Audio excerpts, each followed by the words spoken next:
ఓం భద్రం కర్ణేభిः శృణుయామ దేవాः భద్రం పశ్యేమాక్షభిర్యజత్రాः స్థిరైరంగైస్తుష్టువాగంసస్తనూభిः వ్యసేమ దేవహితంయదాయుः స్వస్తి న ఇంద్రో వృద్ధశ్రవాः స్వస్తి నః పూషా విశ్వవేదాः స్వస్తి నస్తార్షో అరిష్టనేమిः స్వస్తి నో బృహస్పతిర్దధాతు.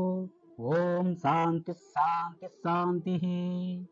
ఓం నమో భగవతే వాసుదేవాయ నమః. ఉపనిషద్ దర్శనం వచన పఠనం. అథర్వ వేదాంతర్గత ఉపనిషత్తులలో 27 ఉత్తర భాగం గోపాలోత్తర తాపిన్యోపనిషత్. ఒకనాడు బృందావనంలో ఉన్న గోపికలంతా ఉపవాస దీక్ష వహించి సర్వేశ్వరుడైన శ్రీకృష్ణుడిని ఇలా అడిగారు, ప్రభు, మా అందరికీ శ్రేయస్సు కలగాలంటే ఏం చెయ్యాలి అని. అప్పుడు కృష్ణుడు వారితో, గోపికలారా, యమునా నది అవతల ఉన్న దుర్వాస మహామునికి మీరు భిక్షాన్నివ్వండి, మీ కోరికలన్నీ తీరుతాయి అని చెప్పాడు. స్వామి, యమునిని ఎలా దాటాలి అని ప్రశ్నించగా, బ్రహ్మచారి అయిన శ్రీకృష్ణుడు చెప్పాడు అని దారివ్వమని అనండి, ఆ యమున మీకు దారి ఇస్తుంది అని చెప్పాడు. గోపికలారా, ఎవరిని స్మరిస్తే అగాధాలు లోతులేనివిగా అవుతాయో, అపవిత్రుడు పవిత్రుడవుతాడో, సకాముడు నిష్కాముడవుతాడో, అశ్రోత్రియుడు శ్రోత్రియుడవుతాడో, ఎవరిని స్మరిస్తే ఎంత లోతైన నది కూడా దాటటానికి వీలవుతుందో అలాంటి నన్ను స్మరించండి అని చెప్పి పంపాడు. గోపికలు సరాసరి యమునా నది దగ్గరికి వెళ్ళి కృష్ణుడు చెప్పినట్టుగా స్మరించారు. వెంటనే యమున వారికి దారిచ్చింది. అందరూ యమునను దాటి దుర్వాసుడి ఆశ్రమానికి చేరుకున్నారు. రుద్రాంశ సంభూతుడైన దుర్వాస మహర్షికి పాలు, పెరుగు, నెయ్యిలతో కూడిన మృష్టాంతమైన భోజనాన్ని పెట్టారు. ఆయన వారి భిక్షను స్వీకరించి గోపికల మనోరథాలన్నీ నెరవేరాలని ఆశీర్వదించాడు. అందుకు సంతోషించిన గోపికలు, మునీశ్వర, తిరిగి మేము యమునిని ఎలా దాటి వెళ్ళాలి అని అడుగగా ఆయన, దుర్వాసుడినైనా నన్ను స్మరించండి, మీకు యమున దారినిస్తుంది అని చెప్పాడు. అప్పుడు గోపికలలో గొప్పదైన గాంధర్వి అనే గోపిక, స్వామి, మాదొక చిన్న సందేహం, శ్రీకృష్ణుడు బ్రహ్మచారి ఎలా అయ్యాడు అని. దుర్వాసుడు ఆమెకిలా సమాధానం చెబుతున్నాడు, శబ్దం కలిగిన ఆకాశం శబ్దాకాశం కన్నా భిన్నమైంది, దానిలోనే ఆకాశం ఉంది, ఆ విషయం ఆకాశానికి తెలియదు, ఆ ఆకాశమే నేను, అలాంటి నేను భోక్తని ఎలా అవుతాను? స్పర్శగుణం కలిగిన వాయువు స్పర్శవాయువు కన్నా భిన్నమైంది, దానిలో వాయువు ఉంటుంది, వాయువులో కూడా మరో వాయువు ఉంటుంది, అయినా అది దాన్ని తెలుసుకోలేదు, ఆ వాయువే నేను, నేనెలా భోక్తనవుతాను? ఇక తేజస్సు రూపం కలిగింది, అది రూపాగ్నుల కన్నా భిన్నమైంది, దానిలోనే అగ్ని ఉంది, అయినా ఆ అగ్ని దానిని తెలుసుకోలేదు, ఆ అగ్ని నేను, నేనెలా భోక్తనవుతాను? రసగుణం అనగా రుచి కలిగినవి నీళ్లు, అవి రసజలం కన్నా వేరైనవి, వాటిలో జలాలున్నాయి, అయినా ఆ జలాలు వాటిని తెలుసుకోలేవు, ఆ జలాలే నేను, ఇక నేనెలా భోక్తనవుతాను? భూమి గంధగుణం అనగా వాసన కలిగింది, అది గంధం భూమి కన్నా వేరైనది, ఆ భూమిలో మరో భూమి ఉంది, అయినా అది దాన్ని తెలుసుకోలేదు, ఆ భూమి ఆత్మనైన నేను ఎలా భోక్తనవుతాను? మనస్సు అనేది వీటన్నిటినీ మననం చేస్తుంది, అదే వాటిని గ్రహిస్తుంది. ఎక్కడ సర్వం ఆత్మగా ఉంటుందో అక్కడ దేని గురించి మననం చేస్తాం, దేనిగా మనం నడుస్తాం? అన్నిటి ఆత్మని నేనే అయినప్పుడు ఎలా నేను ప్రత్యేకంగా ఒక భోక్తనవుతాను? ఇక మీరడిగిన కృష్ణుడు ఎవరు అంటే ఆయన సర్వశ్రేష్ఠుడు, శరీరద్వయానికి కారకుడు. ఒకనాడు దుర్వాసుడు గాంధర్వితో, బ్రహ్మకి 2 సుపర్ణులున్నారు, వారితో పాటు నేను కూడా ఉన్నాను, ఇతరుడు భోక్త అవుతున్నాడు, మరో ఇతరుడు సాక్షిగా ఉన్నాడు, ఆ భోక్త సాక్షి ఇద్దరూ ఒక వృక్షంలోనే ఉన్నారు. లోకంలో ఎవడు కామాలతో అనగా కోరికలతో కామాలని అనగా కోరికల్ని కోరుకుంటాడో వాడు కామి అవుతాడు, ఎవడు అకామాలతో అనగా కోరికలు లేకుండా కామాలని అనగా కోరికల్ని కోరుకుంటాడో వాడు అకాముడని చెప్పబడతాడు. ఎవడు జన్మల కన్నా భిన్నుడిగా, స్థాణువుగా, అచ్ఛేద్యుడిగా సూర్యుడిలో గోవుల్లో ఉన్నాడో, గోవుల్ని పాలిస్తూ ఉన్నాడో, ఎవడు సకల దేవతల్లో కొలువై ఉన్నాడో, దేవతలందరి చేత గానం చేయబడుతున్నాడో, ఎవడు సకల భూతాలలో ప్రవేశించి ఆ భూతాలకు ఉనికిని కలిగిస్తున్నాడో ఆ మహానుభావుడే శ్రీకృష్ణుడు, ఆయనే మీ ప్రభువు అని చెప్పాడు. అప్పుడు గాంధర్వి తిరిగి దుర్వాసుడిని ఇలా అడిగింది, స్వామి, మా గోపకులంలో పుట్టిన గోపాలుడి గురించి మీకెలా తెలుసు? ఆయన అనుగ్రహం కలిగించే మంత్రం ఏది? ఆయన దేవకీదేవికి ఎలా జన్మించాడు? ఆయనకి భార్యలు ఎందరు? గోపాలుడిని ఎలా పూజించాలి? సాక్షాత్తు ప్రకృతి స్వరూపుడైన ఆ పరమాత్మ భూమి మీద గోపాలుడిగా ఎలా అవతరించాడు అని దుర్వాసుడు ఆమెకెలా సమాధానం చెబుతున్నాడు. ఎవరిలోనైతే అన్ని లోకాలు వాతప్రోతులుగా దారంలో పూలగుచ్చబడ్డట్టుగా ఉన్నాయో ఆ శ్రీమన్నారాయణుడే అన్నిటికన్నా ముందుగా ఉన్నాడు. ఆయన హృదయ పద్మంలో నుంచి ముందుగా బ్రహ్మదేవుడు జన్మించాడు. ఆ బ్రహ్మ చాలా కాలం తపస్సు చేసి కామ అనే వరాన్ని కోరుకోగా నారాయణుడు అనుగ్రహించాడు. అప్పుడు బ్రహ్మ ఆయన్ని, ప్రభు, అన్ని అవతారాల కన్నా శ్రేష్టమైన అవతారం ఏది? ఎవరి వల్ల లోకాలన్నీ సంతోషంగా ఉంటాయి? ఎవరిని స్మరిస్తే ఈ సంసారం నుంచి విముక్తి పొందుతారు? ఆ అవతారానికి బ్రహ్మత్వం ఎలా కలుగుతుంది అని ప్రశ్నించాడు.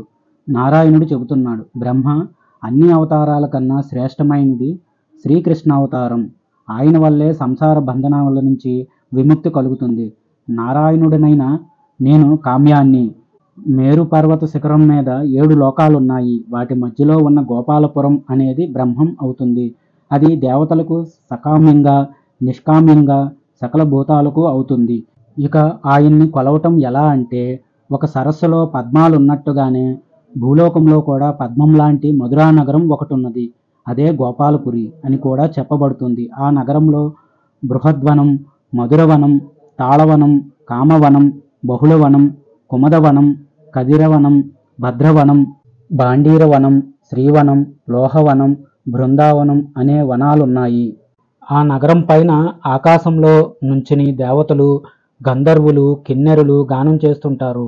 అప్సరసులు నాట్యాలు చేస్తుంటారు.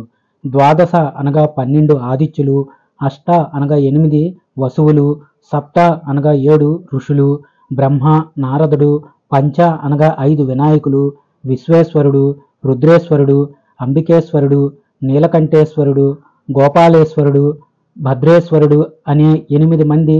ఇంకా ఇతరమైన పుణ్యస్థలాలు మరో 24 ఉన్నాయి. ఆ నగరంలో కృష్ణవనం, భద్రవనం అనే 2 వనాలు ప్రసిద్ధమైనవి. ఈ రెండింటిలో అత్యంత పుణ్యప్రదమైన వనాలు మరో 12 ఉన్నాయి. ఆ 12 వనాల్లో ఎంతోమంది దేవతలున్నారు. సిద్ధులు తపస్సు చేసి సిద్ధుల్ని పొందుతారు. అక్కడే శ్రీరాముడు, ప్రద్యుమ్న, అనిరుద్ధ, శ్రీకృష్ణుల ప్రతిమలున్నాయి. శ్రీహరికి 12 మూర్తులున్నాయి.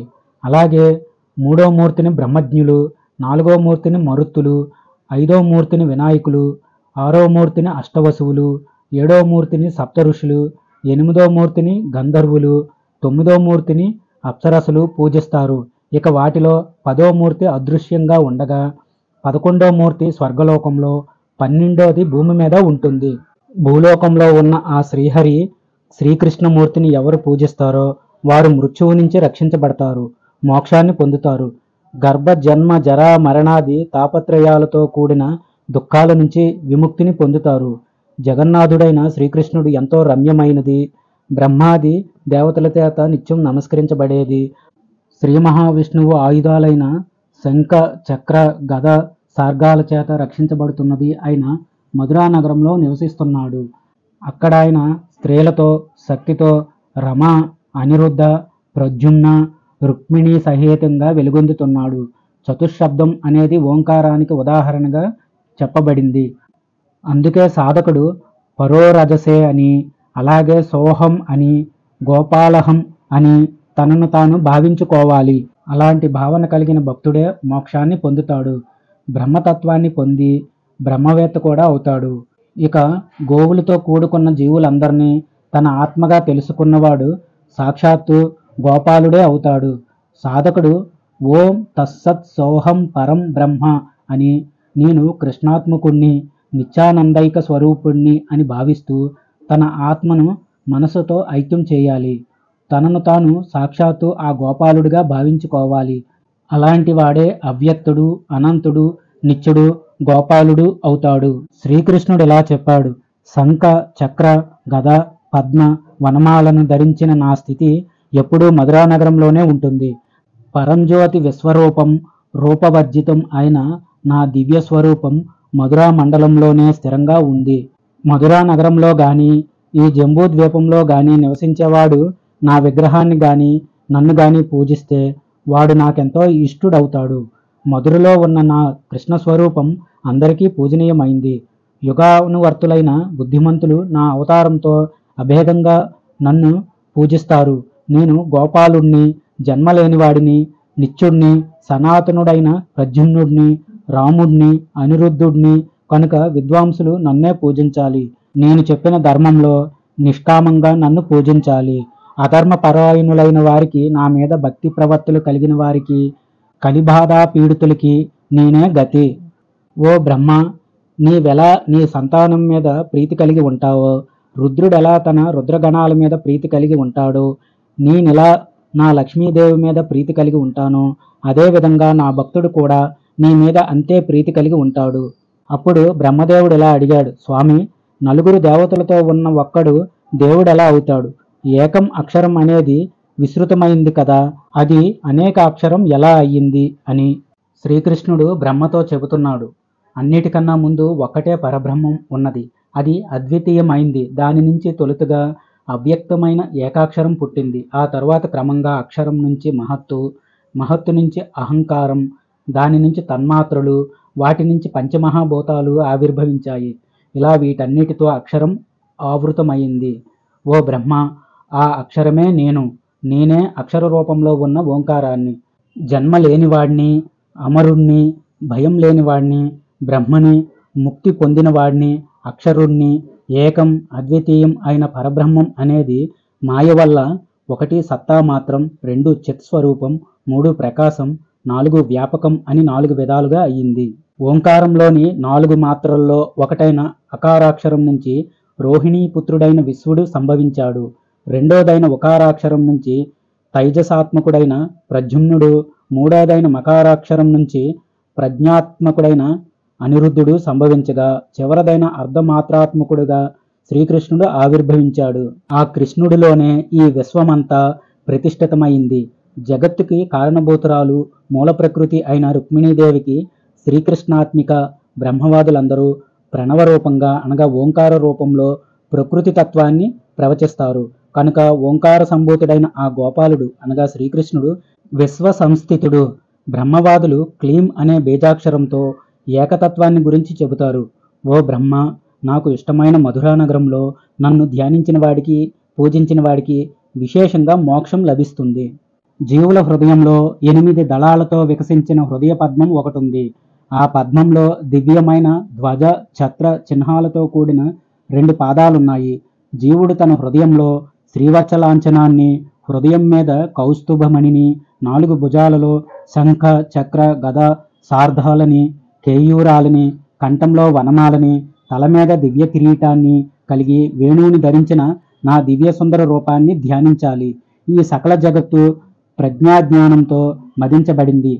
నా సారం మొత్తం మధురామండలం అష్టదిక్పాలకుల చేత భూమి అనే పద్మం ఈ జగత్తు వికసితమైంది. నా మనస్సులో సంసారార్ణవం నుంచి పుట్టిన దాన్ని సేవించాలి. సూర్యచంద్రుల కాంతితో దివ్యమైనది, బంగారమయమైనది అయిన మేరుపర్వతం ధ్వజం, బ్రహ్మలోకం ఆతప్రతం, దానిపైన ఉన్నది చరణం. అది లాంఛనంతో సహా శ్రీవత్స స్వరూపమైంది. కనుక బ్రహ్మవాదులు దాన్ని శ్రీవత్స లక్షణమని చెబుతారు. స్వస్వరూపమైన సూర్య, చంద్ర, అగ్ని, వాక్కు, తేజస్సు వీటిలో దేనిలో కౌస్తుభమని ఉందని చెబుతారు. సత్వం, రజస్సు, తమస్సు, అహంకారం అనే 4 నాకు 4 భుజాలు. పంచభూతాత్మకమైనది, రజోరూపమైనది అయిన శంఖం నా చేతిలో ఉంది. నా మనశ్చక్రం బాలస్వరూపమని చెప్పబడుతుంది. ఆఢ్యమాయ, సార్జ్ఞం, పద్మం నా విశ్వకరంలో ఉన్నాయి. ఆఢ్య విద్య అయిన గద నా చేతిలో ఎప్పుడూ ఉంటుంది. ధర్మార్థ కామ మోక్షాలనే 4 పురుషార్థాలు దివ్యమైన నా 4 భుజాలకి కేయూరాలుగా ఉన్నాయి. నిర్గుణమైన నా కంఠం ఆ దివ్యమైన మాయతో అలంకరించబడి ఉంటుంది. ఓ బ్రహ్మ, నీ మానసపుత్రులైన సనక సనందాదులు సత్వస్వరూపుడు, కూటస్థుడు అయిన నన్ను కిరీటంగా భావిస్తారు. ప్రకాశించే క్షీరోత్తరమే నా చెవులకున్న కుండలాలు. నన్ను ప్రియంగా ధ్యానించేవాడు మోక్షాన్ని పొందుతాడు. అలాంటి వాడికి నా ఆత్మని ప్రసాదిస్తాను. నా దివ్య స్వరూపం సుగుణం, నిర్గుణం అని 2 విధాలుగా ఉంటుంది. శ్రీకృష్ణుడి మాటలు విన్న బ్రహ్మదేవుడు తిరిగి ఇలా అడుగుతున్నాడు, ప్రభు, వ్యక్తులకి, మూర్తులకి చెప్పబడిన వాటికి ఆభరణత్వం ఎలా కలుగుతుంది? దేవతలు, రుద్రులు, బ్రహ్మజులు, వినాయకులు, ద్వాదశ ఆదిత్యులు ఎలా నిన్ను సేవిస్తారు? అలాగే వసువులు, గంధర్వులు, మనుజులు ఎలా పూజిస్తారు? శ్రీకృష్ణుడు చెబుతున్నాడు, నారాయణుడే ఆదిదేవుడు. ఆయన నుంచి మొదటిసారి వ్యక్తమైన ద్వాదశ అనగా 12 మూర్తులే సకల దేవతల్లో మనుషుల్లో ఉంటారు. రుద్రులలో రౌద్రి, బ్రహ్మలో బ్రహ్మి, దేవతల్లో దైవి, వినాయకుల్లో విఘ్ననాశిని, ఆదిత్యుల్లో జ్యోతిస్సు, గంధర్వుల్లో గాంధర్వి, అప్సరసల్లో గోవు, మనుషుల్లో కామ్య, అంతరార్ధానుల్లో అప్రకాశిని, స్వపదంలో ఆవిర్భావతి రోభాలు ఉంటాయి. తామస రాజస సాత్విక స్వరూపుడు, మానుషి, విజ్ఞానఘనుడు, ఆనంద స్వరూపుడు అయిన నేను సచిదానందైక రసంలో భక్తియోగంలో ఉంటాను. ఓం ప్రాణాత్మకు నమస్కారం. శ్రీకృష్ణుడికి, గోవిందుడికి, గోపీజన వల్లభుడికి నమస్కారం. ఓం అపానాత్మకు నమస్కారం. శ్రీకృష్ణుడికి, అనిరుద్ధుడికి నమస్కారం. ఓం వ్యానాత్మకు నమస్కారం. శ్రీకృష్ణుడికి, రాముడికి నమస్కారం. ఓం ఉదానాత్మకు నమస్కారం. శ్రీకృష్ణుడికి, దేవకీ నందనుడికి నమస్కారం. ఓం సమానాత్మకు నమస్కారం. గోపాలుడికి, నిజస్వరూపుడికి నమస్కారం. ప్రాధానాత్మ అయిన గోపాలుడికి నమస్కారం. ఇంద్రియాత్మ, భూతాత్మ పరబ్రహ్మ, సర్వభూతాత్మ అయిన గోపాలుడికి నమస్కారం. జాగృత్ స్వప్న సుషుప్తి తుర్యాతీతుడు, అంతర్యామి అయిన గోపాలుడికి నమస్కారం. ఒక్కడే అయిన ఆ పరమాత్మ సృష్టిలో ఉన్న సకల జీవుల్లో రహస్యంగా ఉన్నాడు. ఆయనే సర్వవ్యాపిగా, సర్వభూతాత్మకుడిగా, సర్వాధ్యక్షుడిగా, సర్వభూతాదివాసుడిగా, సాక్షి, చైతన్యం, కేవల నిర్గుణుడిగా కూడా ఉన్నాడు. రుద్రుడికి నమస్కారం. సూర్యుడికి, వినాయకుడికి, విద్యకి, ఇంద్రుడికి, అగ్ని, యమ, నిరతి, వరుణ, వాయు, కుబేరులకి, ఈశానుడికి, సకల దేవతలకి నమస్కారం. ఈ విధంగా బ్రహ్మ చేసిన స్తుతికి సంతృప్తి చెందిన శ్రీకృష్ణుడు ఆయనకి సర్వభూత కర్తృత్వాన్ని ప్రసాదించి అంతర్ధానమయ్యాడు. ఈ విషయాలన్నీ నారద మహర్షి నుంచి బ్రహ్మమిత్రులు విన్నట్టుగా చెప్పబడింది. ఓ గోపికలారా, ఇక మీరు మీ ఇళ్లకు వెళ్ళండి అని దుర్వాసుడు గాంధర్వితో, ఆమె సకులతో అన్నాడు. అథర్వ వేదాంతర్గత ఉపనిషత్తులలో 27 ఆ ఉత్తర భాగమైన గోపాలోత్తర తాపిన్యోపనిషత్తు సమాప్తం. స్వస్తి. జయ శ్రీరామ.